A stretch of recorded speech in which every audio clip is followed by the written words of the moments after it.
Hello friends, आज की इस वीडियो में हम यूजीसी नेट फिलॉसफी के जनवरी 2026 के पीवाई क्यू सॉल्व करेंगे, जो ऑलरेडी जनवरी 2026 में आ चुके हैं। सिर्फ वही पीवाई क्यूज है इसमें। तो सबसे पहला जो क्वेश्चन है इसमें वो है, यहाँ पर हम देख लेंगे। जन सबसे पहला जो क्वेश्चन है इसमें वो है शतभंगी न्याय। शतभंगी न्याय की धारणा किसके द्वारा प्रतिपादित की गई थी? ये बहुत ही सिंपल क्वेश्चन है। इसका आंसर है जैन दर्शन। अब हम नेक्स्ट क्वेश्चन की तरफ मूव करेंगे। नेक्स्ट क्वेश्चन है कि दो कथन दिए हुए हैं, एक अभिकथन ए और आर।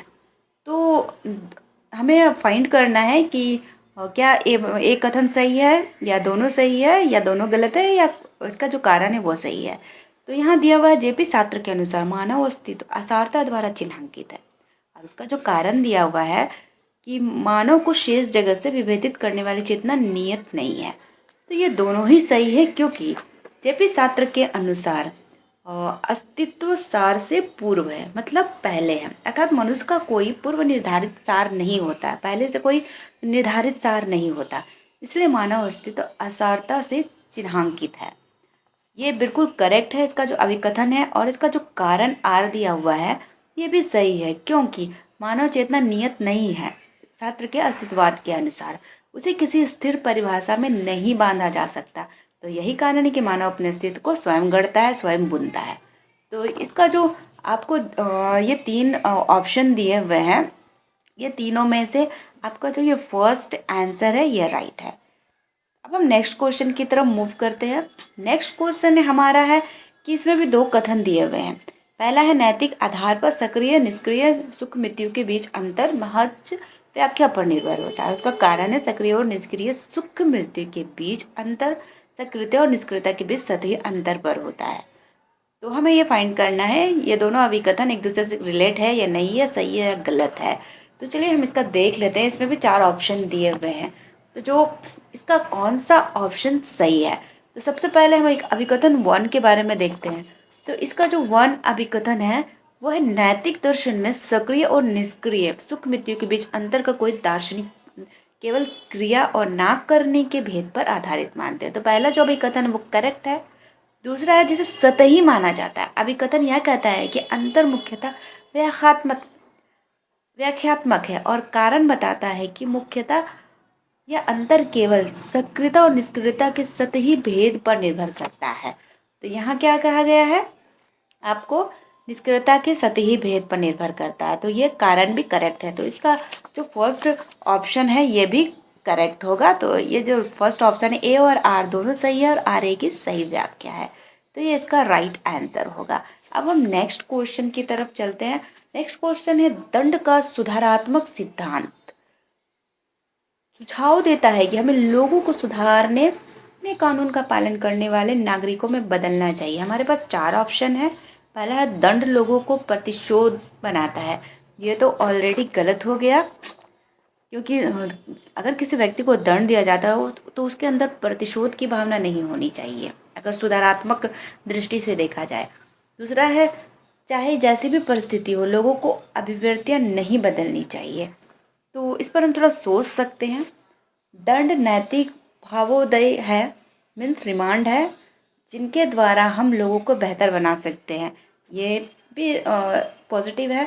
समाज को लोगों को पुनर्वास की अनुमति देना चाहिए, तो ये भी एक तरह से पॉजिटिव है। तो इसका जो आंसर होगा वो होगा सी और डी। क्या कि बी तो मुझे पॉजिटिव लग रहा था बट वो नहीं है, कहीं जैसी भी परिस्थितियाँ यहाँ आ गई तो ये गलत हो जाता है। जैसे भी हर परिस्थिति में दंड का सुधारात्मक सिद्धांत सुझाव नहीं देता। तो एक और दो ये गलत हो गया, तो हम सी और डी। तो हमारा राइट आंसर ऑप्शन थ्री इस क्वेश्चन का राइट आंसर है। सी और डी केवल दंड के सुधारात्मक सिद्धांत का सुझाव देता है, जो इस पर फिट होता है। अब जो नेक्स्ट क्वेश्चन है वो नेक्स्ट क्वेश्चन है, इसमें भी दो अभिकथन दिए हैं।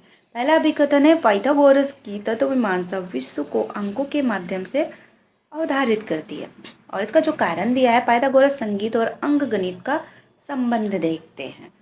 तो इसको थोड़ा हम ब्रीफली आपको बताते हैं कि पाइथागोरस का जो ये अभिकथन ए है पाइथागोरस की तत्वमीमांसा विश्व के अंकों के माध्यम से अवधारित होती है। तो पाइथागोरस ने विश्व को संख्याओं के सिद्धांत से समझा है। तो अंकों के माध्यम मतलब संख्याओं के, तो ये अभिकथन ए राइट हो गया। और इसका जो कारण है कि संगीत और अंकगणित का संबंध के संपूर्ण तत्वमीमांसक दृष्टिकोण से केवल एक उदाहरण है, तो ये भी करेक्ट हो गया। तो इसका भी आंसर 1 जो ऑप्शन दिया हुआ है एन होगा। आर ए दोनों सही है और आर ए की सही व्याख्या है। अब हम नेक्स्ट क्वेश्चन की तरफ मूव करते हैं। नेक्स्ट क्वेश्चन हमारा है कि हेगल से रिलेटेड है कि कोई कथन दिया है, हेगल का कोई कथन है। तो ये हेगल कहते हैं, तो क्या कहते हैं, ये 4 ऑप्शन दिए हुए हैं।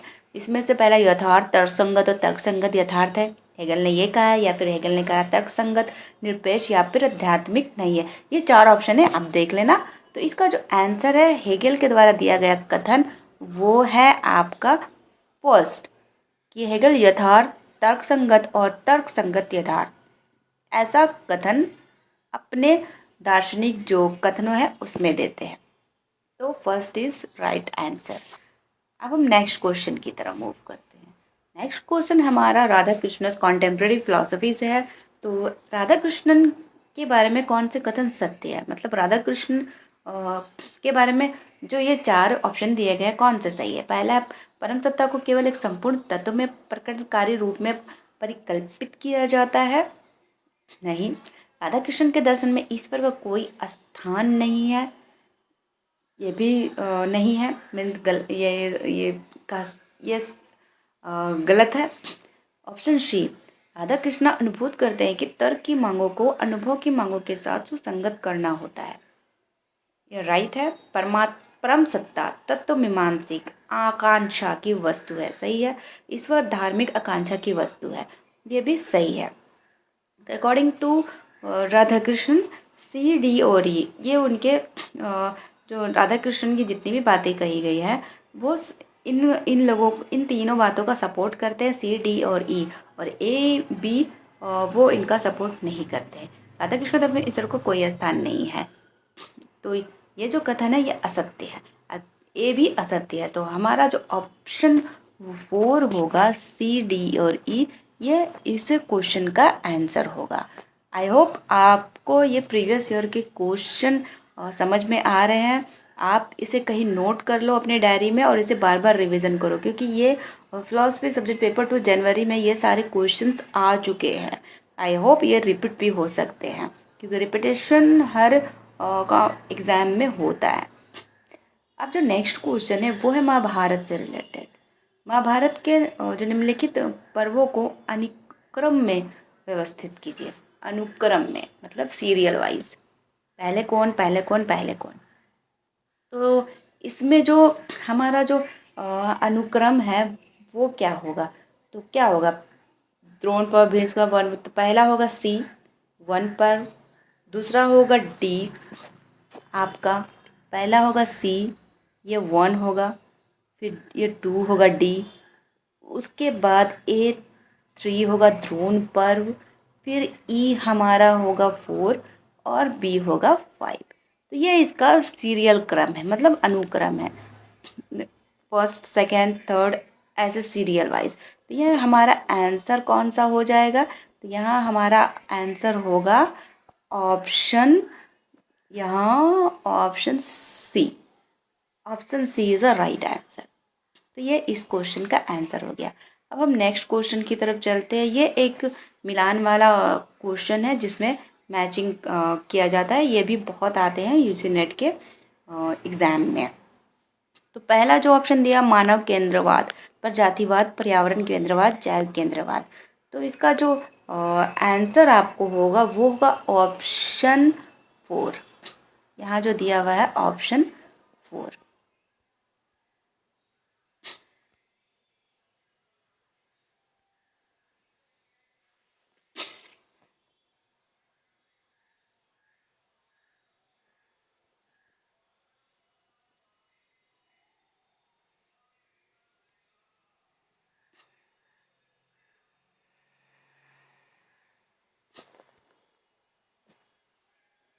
यहाँ 4 ऑप्शन दिए हुए हैं, तो ए बी सी डी, और इसके सामने इससे रिलेटेड जो भी है दिया हुआ है, तो आपको इससे मिलान करना है कि मानव केंद्रित, प्रजातिवाद, पर्यावरण केंद्रवाद, ये सब का मेन थॉट क्या है। तो इसका जो आंसर होगा ये होगा ऑप्शन 4, ए का थ्री मानव केंद्रवाद का मानव केंद्रीयता होगा, बी का 1 प्रजातिवाद का स्वयं की प्रजाति में अभिरुचि, पर्यावरण केंद्रवाद, सी का 4 परितंत्र का क्षेत्र, और जैव केंद्रवाद का होगा जीवन की ओर केंद्रित। Option 4 is a right answer. अब हम नेक्स्ट क्वेश्चन की तरफ मूव करते हैं। हमारा नेक्स्ट क्वेश्चन है कि नीचे दो अभिकथन दिया हुआ है। आपको याद होगा कि आप जब भी फिलोसफी पेपर 2 के क्वेश्चन देखते हो तो ज़्यादा आपको अभिकथन वाले ही क्वेश्चन मिलते हैं। तो 2026 जनवरी में भी अभिकथन वाले बहुत क्वेश्चन आए हैं। तो पहला अभिकथन केसी भट्टाचार्य कॉन्टेम्प्ररी पर है के अनुसार अनुभवजन्य विचार उसके सार तत्व से भिन्न है। उसका कारण है कि केसी भट्टाचार्य का मानवता था कि बुद्ध शुद्ध विचार तो उस सार तत्व का विचार होता है जो स्वयं में विभेद योग नहीं है। तो इसमें से हमें राइट आंसर चूज करना होता है कि राइट आंसर कौन सा है। तो सबसे पहले हम देखते हैं कि अभिकथन ए के बारे में क्या कहा गया है। तो केसी भट्टाचार्य के अनुसार अनुभवजन्य ज्ञान विचार वस्तु के सार तत्व से भिन्न होता है। तो यहाँ पर कहा गया है भिन्न होता है, ये बिल्कुल राइट है। और इसका कारण जो है, इसका कारण कहा गया है कि सार तत्व का विचार था जो स्वयं में विभेद योग्य होता है। तो ये भी बताता है कि शुद्ध विचार सार तत्व का विचार स्पष्ट करता है कि अनुभव जो विचार उससे भिन्न है। तो ये भी इसका कारण भी राइट है। तो ये ऑप्शन 1 हमारा जो है यहाँ पर ये राइट होगा कि दोनों कथन सत्य है। नेक्स्ट क्वेश्चन हमारा है नेक्स्ट क्वेश्चन हमारा है परिमाणात्मक सिद्धांत। परिमाणात्मक सिद्धांत में अनुभव का वह नियम जो किसी सत्य स्वैच्छ चयनित दृष्टि प्रतिज्ञप्ति से एक संबंधित अथवा सार्वभौम परिमाणित प्रतिज्ञप्ति में वैध अनुमान की अनुमति देता है वह कहलाता है। कौन सा वैध अनुमान की अनुमति देता है जो कहलाता है। यहाँ पर आपको 4 ऑप्शन दिए हुए हैं। तो 4 ऑप्शन में आपको जो राइट आंसर है वो है सार्वभौम दृष्टिकोण। परिमाणात्मक सिद्धांत परिमाण की दृष्टि से, तो सार्वभौम दृष्टिकरण ये इसका राइट आंसर होगा जो इस क्वेश्चन का है। अब नेक्स्ट क्वेश्चन है वो है बौद्ध के अनुसार। बौद्ध के अनुसार 4 ऑप्शन दिए हुए हैं कि बौद्ध के अनुसार ये चारों में से क्या है। तो बौद्ध के अनुसार जो ये ऑप्शन दिया हुआ है इसमें जो फर्स्ट ऑप्शन है वैधता बहिर्भूत है, अवैधता अंतर्भूत है, ये राइट आंसर होगा। एंड इस सीरीज का जो लास्ट आंसर है इस सीरीज का जो लास्ट क्वेश्चन है यूजीसी नेट 2026 जनवरी के कुछ इम्पॉर्टेंट PYQs। ये जनवरी 2026 के PYQs का फर्स्ट सीरीज़ है। इसी तरह से मैं और भी सीरीज़ लाऊंगी और जो जनवरी 2026 में जितने PYQs आए हुए हैं फिलॉसफी पेपर 2 में सारा मैं उस सीरीज़ में कंप्लीट कर दूंगी ताकि जिस भी स्टूडेंट को PYQs नहीं मिलते हैं और उसका सॉल्यूशन नहीं मिलता है उसको आपको एक जगह पर फ्री में आप सारे PYQs और उसके जितने भी सॉल्यूशन है उसे एक्सेस कर पाओगे। तो ये फर्स्ट सीरीज़ था, इसमें मैंने 12 क्वेश्चन बताए। आपको पता होगा फिलॉसफी पेपर 2 में 100 क्वेश्चन आते हैं।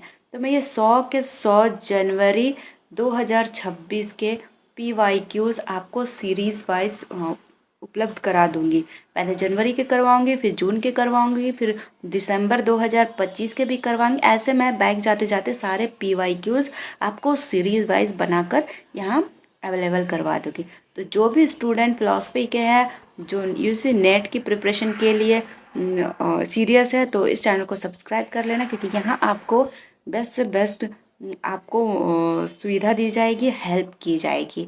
और जो UPSC JPSC इससे रिलेटेड स्टूडेंट हो उसके लिए मैं PYQ सीरीज़ आपको यहाँ उपलब्ध करवा दूँगी और JPSC UPSC के जो सिलेबस है उसके भी लेक्चर यहाँ पर प्रोवाइड करवाऊंगी। तो आई होप आपको ये वीडियो बहुत अच्छी लगी होगी। चैनल को सब्सक्राइब कर लेना। मिलते हैं नेक्स्ट वीडियो में, तब तक के लिए टेक केयर।